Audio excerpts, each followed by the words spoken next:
Hepatitis C. यदि आपको hepatitis C है तो आपके लीवर यानी यकृत में सूजन आती है और प्रदाह होता है, क्योंकि या तो आप हेपेटाइटिस ए वायरस से या हेपेटाइटिस बी वायरस से संक्रमित हो गए हैं। आपका लीवर यानी यकृत आपके शरीर का सबसे बड़ा अवयव है और वो कोई महत्वपूर्ण कार्य करता है। आपके लीवर के कार्यात्मक भागों को हेपेटिक ग्लोब्यूल्स कहा जाता है। आपके हेपेटिक ग्लोब्यूल्स आपके शरीर में मौजूद संपूर्ण रक्त को फिल्टर करता यानी कि छानता है।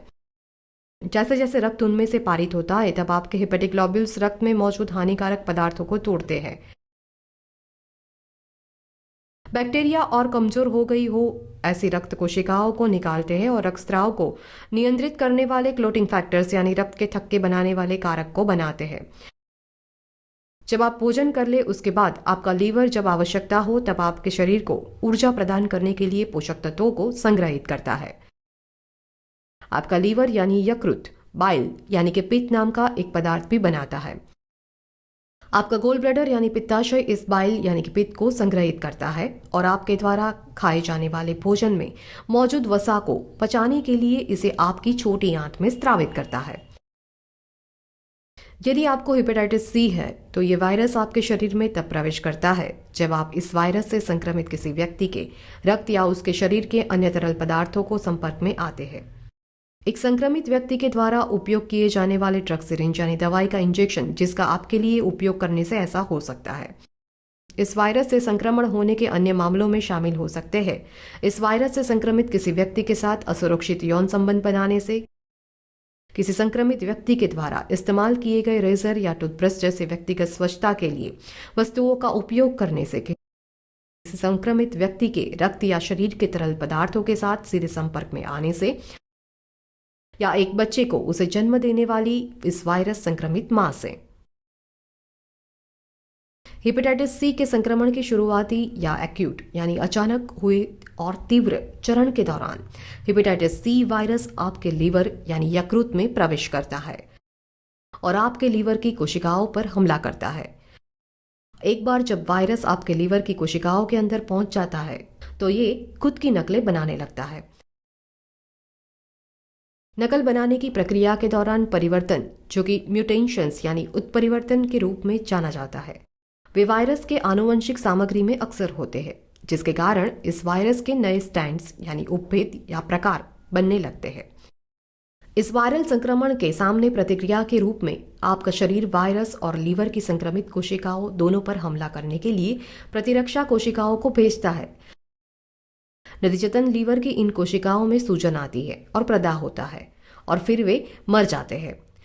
समय के साथ लीवर की मृत और संक्रमित कोशिकाओं के आसपास स्कार टिश्यू यानी चकता वाला उत्तंक बन जाते हैं। ये स्कार टिश्यू आपके लीवर को ठीक से काम करने के लिए रोकते हैं। यदि आप क्रॉनिक यानी लंबे समय से हो ऐसा हेपेटाइटिस सी से संक्रमित है तो आपके लीवर यानी यकृत में सिरोसिस नाम स्कार टिश्यू यानी चकता वाला उत्तंक की एक बड़ी मात्रा होती है। रक्त के प्रवाह को रोकता है, जिसके परिणाम स्वरूप आपके लीवर में स्थायी संकुचन आता है और वो सख्त हो जाता है। एक टीके में कमजोर या निष्क्रिय वायरस होता है जो आपकी प्रतिरक्षा प्रणाली को कुछ वायरस को पहचानने के लिए और उन पर हमला करने के लिए प्रशिक्षित करता है। हालांकि हेपेटाइटिस सी वायरस में लगातार होने वाले म्यूटेशंस यानी उत्परिवर्तन के कारण यह संभव है कि आप इस प्रकार के वायरस से संक्रमित हो सकते हैं, जो कि वैक्सीन में शामिल नहीं है। नतीजतन हेपेटाइटिस सी वायरस के लिए कोई प्रभावी टीका नहीं है। यदि आप हेपेटाइटिस सी से संक्रमित है तो आपकी प्रतिरक्षा प्रणाली अकेले ही आपके शरीर में मौजूद सभी हेपेटाइटिस सी वायरस को नष्ट कर सकती है। हालांकि वायरस से संक्रमित अधिकांश लोगों में क्रॉनिक हेपेटाइटिस सी विकसित होता है, जो कि एक ऐसी स्थिति जिसमें आपकी प्रतिरक्षा प्रणाली 6 महीने के बाद आपके शरीर में मौजूद सभी वायरस को नष्ट करने के लिए असमर्थ होती है। यदि आपको क्रॉनिक यानी लंबे समय से हो ऐसा हेपेटाइटिस सी है और आपकी प्रतिरक्षा प्रणाली इस वायरस से पूरी तरह से छुटकारा नहीं पा सकती है, तो आपके डॉक्टर आपके एक संयोजन चिकित्सीय उपचार की सलाह दे सकते हैं, जिसमें रिबाविरिन नाम एक एंटीवायरल दवाई और इंटरफेरोन का इंजेक्शन, जो कि एक ऐसी दवाई जो आपकी प्रतिरक्षा प्रणाली को मजबूत बनाती है, इन दवाइयों को एक साथ लिया जाता है तो वे हेपेटाइटिस सी के खिलाफ सबसे प्रभावी होते हैं। यदि आपको क्रॉनिक हेपेटाइटिस सी का एक गंभीर मामला है तो आपके डॉक्टर आपके लीवर ट्रांसप्लांट यानी यकृत का प्रत्यारोपण ऑपरेशन कराने की सलाह दे सकते हैं।